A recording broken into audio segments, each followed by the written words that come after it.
A murder in the basement, the brutal death of Janette Roberson. Before we dive in, kindly hit the subscribe button and let us know where you are watching from in the comment. Clarence, Iowa. Population, 1,000. A town where everyone knew your name, where kids played barefoot in the summer, where no one locked their doors. Until January 1983, until Janette Roberson. That morning started like any other. The snow was thick on the ground. The sun barely peeked over the frozen cornfields. But inside Gamble's, the town's small hardware store, the heat buzzed. Janette was already in the basement. That's where the pet department was, tucked beneath the creaky floorboards. Down a narrow staircase, past rows of fish tanks and bags of dog food. She loved animals. She loved helping people find the right one. Puppy for a kid. A tank of guppies for a lonely old man. Janette had worked there for just a few months. She was 27, a mother of 2, married, blonde hair always tied up, kind eyes. By 10:30 a.m., she had clocked in. By noon, she was dead. It wasn't until after lunch that someone noticed the silence. The footsteps upstairs stopped. No creaking from below. A coworker went to check. They called her name. No answer. They went down and screamed. Janette Roberson had been murdered, bludgeoned, stabbed. She was found face down. A claw hammer nearby. Blood pooled beneath her body. Her blue uniform soaked through. Her fingernails broken. Defensive wounds on her arms. She had fought hard. But the killer had been stronger. And the killer had vanished. Police arrived quickly. The store shut down. Yellow tape across the doors. Officers combed the basement, took photos, bagged the hammer. There were no security cameras, no alarm, no eyewitnesses. Upstairs, the staff was stunned. Customers who had been in the store that morning were questioned. Did anyone see someone strange? Someone out of place? Some said yes. A man with long hair, a stranger in a town of familiar faces. But no one knew his name. The Roberson family was shattered. Her husband, Tim, collapsed. Their 2 children didn't understand. Why wasn't mommy coming home? Neighbors brought casseroles. Church bells rang. The funeral came days later. A closed casket. Too much damage. People wept. Not just for Janette, but for the death of their peace. Clarence wasn't safe anymore. The investigation dragged. State police took over. The FBI consulted. Hundreds of interviews. Dozens of polygraphs. But no arrests. No suspects. Whispers began. Was it personal? A jealous ex? A stalker? Or someone passing through? A drifter? A madman? Everyone had a theory, but no one had proof. There was one odd detail. A customer had come into the store around 11:45 a.m. They had walked downstairs. They said they saw Janette. Alive. She was talking to someone. A man. But the witness couldn't describe him. She looked back just once. He was standing behind a shelf, partly hidden. Dark clothes. Maybe a beard. That was all she remembered. The town waited. Weeks passed. The basement reopened. New staff were hired. But Janette's murder haunted them. Customers refused to go downstairs alone. Some said they heard noises, footsteps, whispers. One girl quit after a month. She said she saw a woman in blue, standing at the fish tanks, gone when she turned around. Tim Roberson never recovered. He moved away 6 months later, took the kids. Janette's family begged for answers, but the case went cold. Until 1985, a man was arrested in another state, charged with the murder of a woman, bludgeoned, in a store basement. The MO was nearly identical. Police looked into it. He had been in Iowa in January 1983, but the timeline didn't fit. He was ruled out. Another dead end. Over the years, new detectives picked up the file, read the reports, studied the photos. They saw the same things. Too clean. The killer didn't leave fingerprints. No DNA. How? Had it been planned? Or was the killer just lucky? The hammer was tested again in 1999. Still no prints. New technology was used. Still nothing. It was like the killer had disappeared. Or worse, was still living among them. The basement was eventually closed. The pet department moved. The town tried to move on. But every January, someone left flowers near the back door. No note, just lilies, Janette's favorite. In 2021, a group of online sleuths reopened the case. They created a forum. They gathered public records. They interviewed old witnesses, posted theories. Some were wild, satanic cults, cover-ups. Others were more grounded. An employee who left town suddenly. A regular customer who stopped coming. One name kept coming up, but there was no proof, only rumor. The town doesn't like to talk about it. Ask about Janette and you'll get nervous looks. Some say let her rest. Others say justice still matters. After all these years, someone knows something. They have to, because a woman doesn't get murdered in the middle of the day. In a busy store, in a quiet town, without someone seeing something, right? Clarence, Iowa. January 1983. A basement, a hammer, a life stolen, and a killer still unknown. But the truth has a way of surfacing. Even decades later, the town of Clarence had never seen anything like it. A murder, in broad daylight, in a basement full of fish tanks and rabbit cages. But it wasn't just the brutality that haunted people. It was the silence, the lack of answers, the way the killer seemed to vanish into thin air. In the days after Janette's death, police worked around the clock. They combed through the store. They checked footprints in the snow. They collected every possible fingerprint, every scrap of DNA they could find. And yet, nothing. That's when suspicion turned inward. If no one saw the killer leave, had the killer ever left? The first name on the list was obvious. Tim Roberson, Janette's husband, a soft-spoken man, tall, dark hair, worked at a nearby factory. He had no criminal record, no history of violence. But in small-town murders, the spouse is always the first suspect. Always. Police interviewed Tim twice in the first 48 hours. He was devastated, distraught, but cooperative. He offered his fingerprints. He had an alibi.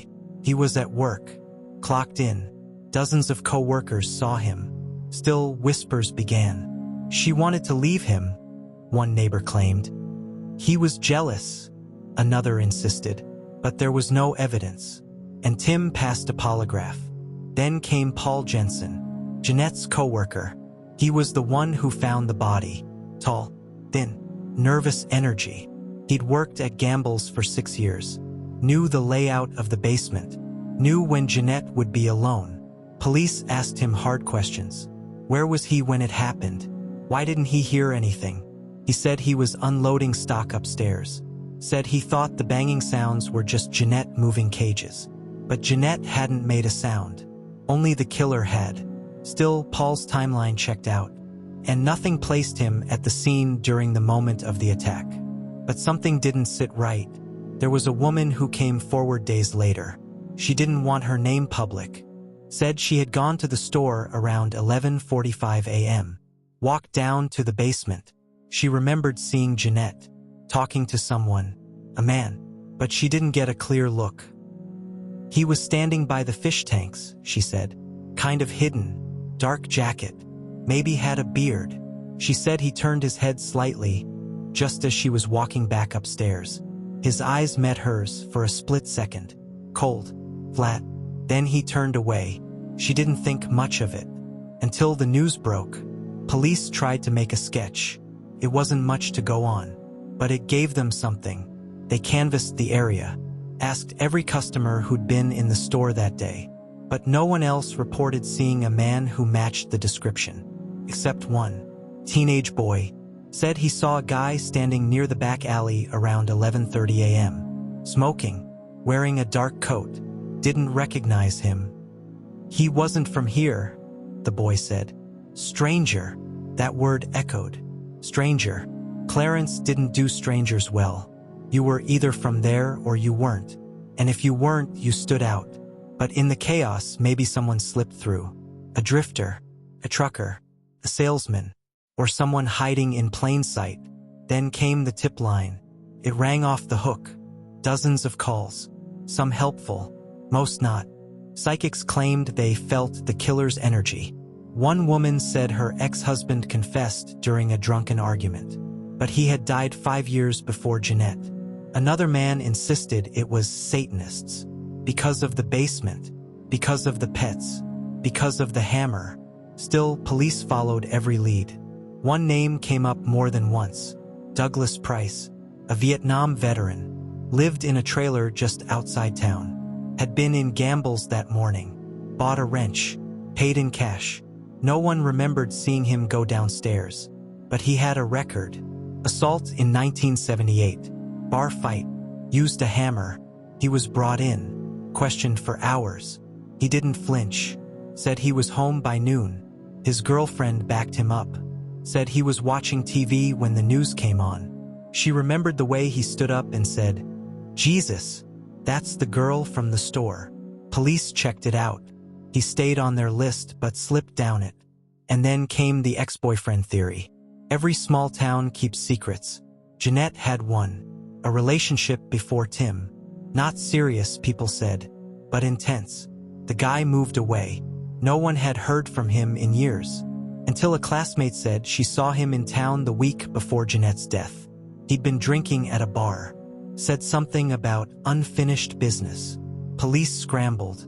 Tried to track him down. But the name was common. Too common. By the time they thought they had the right one, he was dead. Car accident. Gone. Another dead end. Every theory hit a wall. Every lead turned cold. Until years later. In 1991, a former employee of Gamble's came forward. She had moved out of state. Started a new life. But Janette's murder never left her. She called the sheriff's office one night. Said she had something to share. Something she'd never told anyone. "I heard yelling that day," she said. "From the basement." She was in the back office. Didn't want to get involved. Didn't want to say anything then. Too scared. But what she heard stuck with her. A man's voice. And then silence. A hard, terrifying silence. She said something else, too. There was a guy who used to hang around the store. Creepy type. Watched Janette a lot. She mentioned him once. She gave a name. But by then, he had moved across the country. Police reached out to the local authorities. The man denied everything. Said he didn't even know Janette. But his name remained in the file. Circled. Underlined. Fast forward to 2003. DNA testing had improved. The hammer was retested. Trace samples were found. Microscopic. Too degraded to match anyone. But it ruled people out. Tim, Paul, Douglas, the ex-boyfriend. None of them were a match. So who was? And why did they kill Janette? Some thought it was random. A robbery gone wrong. But nothing had been stolen. Others believed it was personal. A grudge. A rejection. A secret. Janette had confided in a friend once.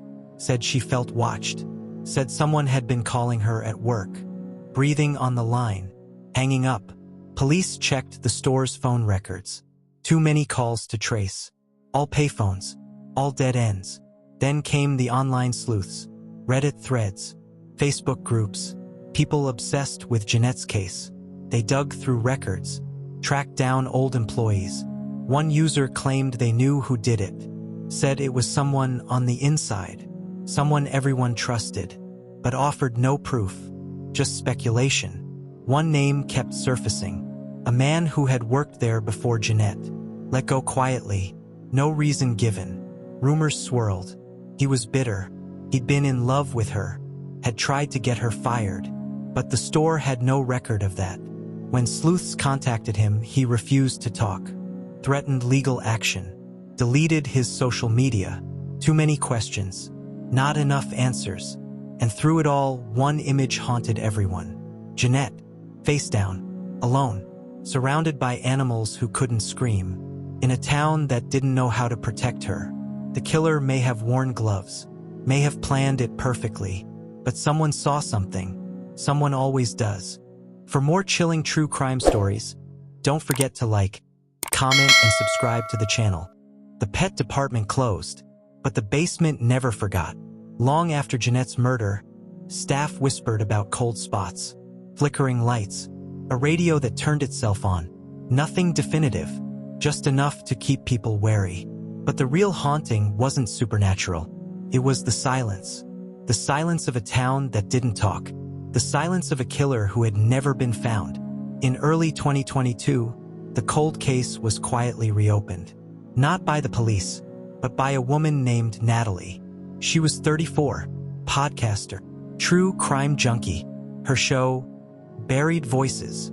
She had stumbled across Janette's case while researching unsolved murders in the Midwest.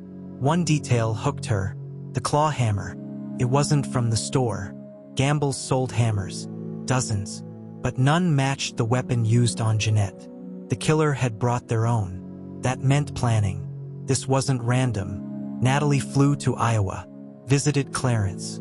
She interviewed former employees. One woman remembered something odd. A man had asked Janette to help him with a fish tank. But instead of following her advice, he argued. Got angry, stormed off. It was the day before the murder. Natalie tracked down the police file, over 700 pages. But one page stood out. A tip from an anonymous caller.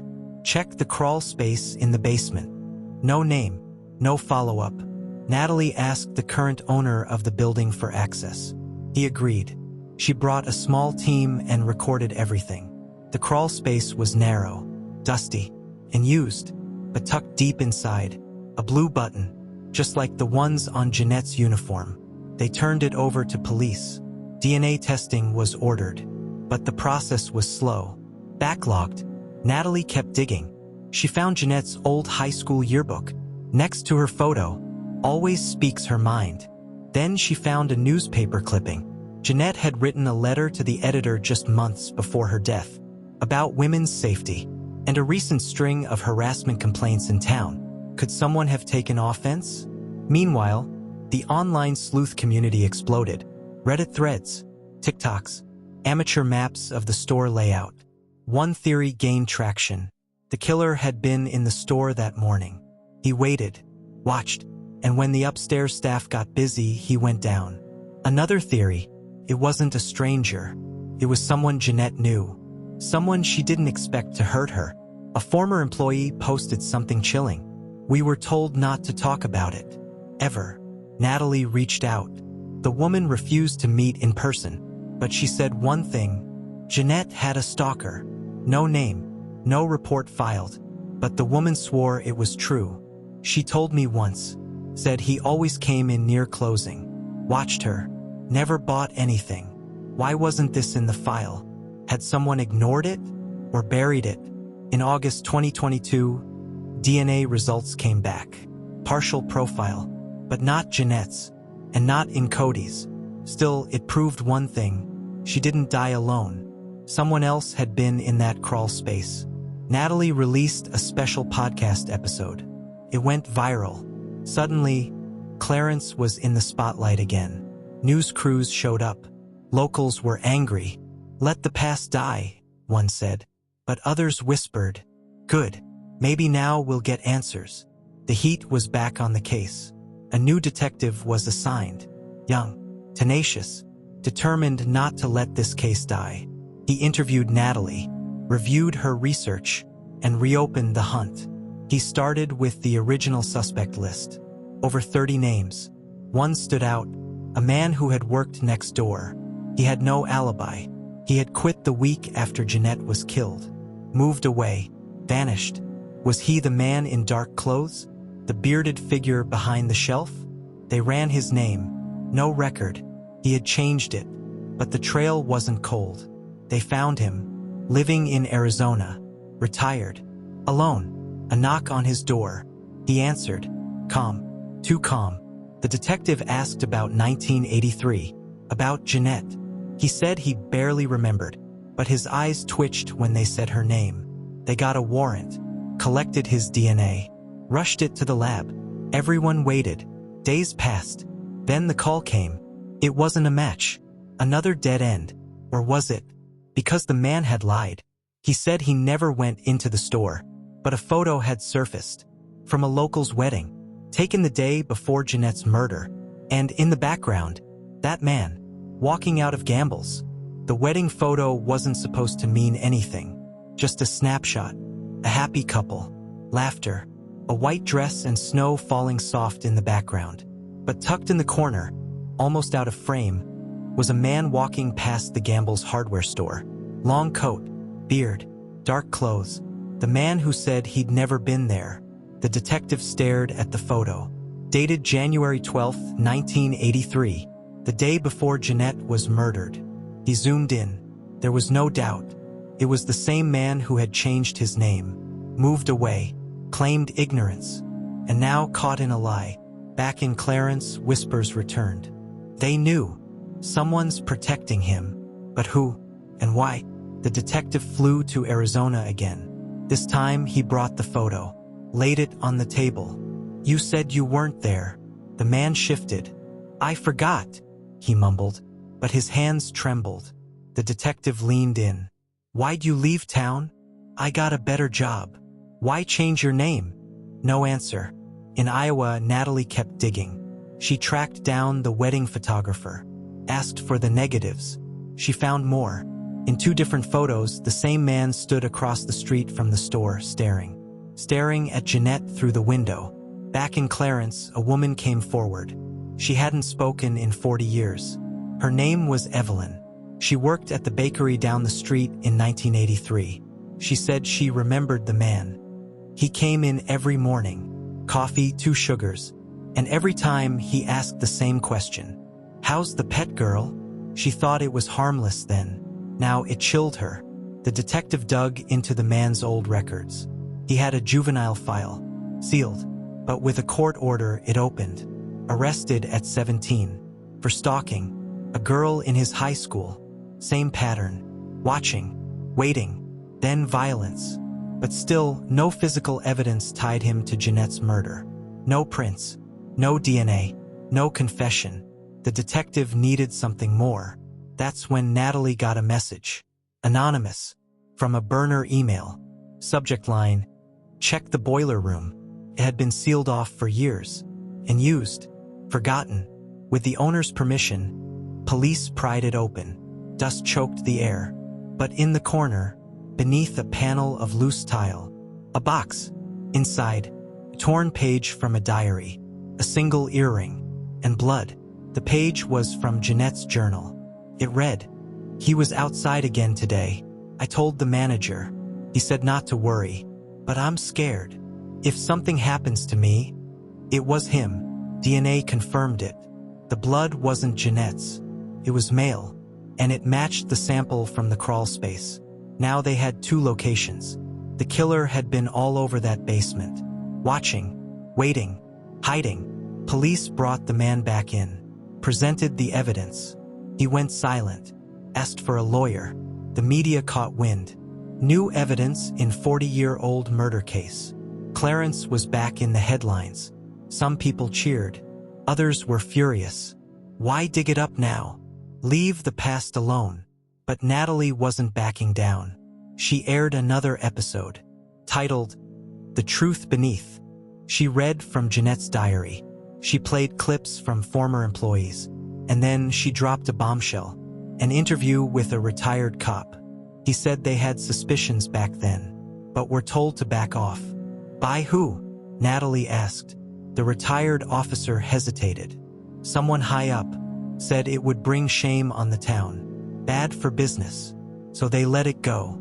They buried the evidence. Literally. The podcast went viral again. Protesters showed up outside the police station. Justice for Janette. Tim Roberson, Janette's husband, issued a statement. My wife was silenced. I won't be. Whoever did this, wherever you are, we're coming for you. Behind the scenes, prosecutors met with investigators. They had a case now, circumstantial, but strong. The DNA, the photo, the diary, the lies. They prepared an indictment. But then the man vanished. Disappeared, gone before the arrest warrant could be signed. The FBI joined the hunt. Posters went out. Tips poured in. Texas, Oregon, Canada. But none panned out. It was like he had evaporated. Again, back in Clarence, a mural was painted on the side of the Gambles building. A woman with blonde hair, holding a lily. Below it, "She didn't deserve silence." Then, something unexpected. A letter arrived at the police station. Typed, "No return address." It read, "I was there that day. I saw what he did. I was too afraid to speak. But I'll come forward, if you promise to protect me." Signed, a witness. The detective's hands shook as he read it. Was this real, or a cruel hoax? He sent a reply to the email enclosed. They waited. 3 days later, she showed up. A woman in her 60s. Gray hair. Nervous. She sat down with detectives and told her story. She had worked next door in 1983, at the feed store. That day, she was taking out the trash. She heard shouting from the basement, then a scream, then silence. She went to the back door. It was cracked open. She saw a man coming out, fast, holding something under his coat. She looked away, scared, but she remembered his face. And it was the man from Arizona. She cried as she told them, "I should have said something then, but I was afraid. He knew where I lived. He watched me too." The police took her statement, filled the gaps. Now they had the witness, the diary, the DNA, the lie, enough to issue an arrest. Now they just had to find him. The wedding photo didn't lie. There he was outside Gambles, the day before Janette was killed, wearing a dark coat, looking straight at the camera. He said he hadn't been in the store, but he was caught by accident in a photo no one thought mattered. Now it did. Detective Lane pushed harder. He brought the photo to the man in Arizona, slid it across the table. Silence, then a sigh. "Okay," the man said. "I was there, but just to look around. Not good enough, because that photo placed him in Clarence. Gambles. Exactly when Janette said she had a run-in with a rude customer. Was it him?" He denied it, but the timeline was closing in. Meanwhile, Natalie kept digging. She found an old notebook from Janette's sister, buried in a box of keepsakes. Inside, 2 names. One was familiar, the man in Arizona. The other, a shock, someone still in Clarence. Someone with a clean reputation, a leader in the community, and a secret past. Natalie cross-referenced phone directories. In 1983, the second man lived just 3 blocks from Gambles. He had never been interviewed, never named in the file. Why? A quiet call to an old detective answered the question. He was protected, the detective said. Family ties. To who? A sheriff. Now deceased. The case was starting to stink. Detective Lane reopened every interview, every page. One name kept surfacing in whispers, not as a suspect, but as someone who was always around, near the store, at the funeral, volunteering to help. People assumed he was grieving, but one employee remembered something odd. He asked for the basement keys, just days after the murder, said he wanted to help clean up.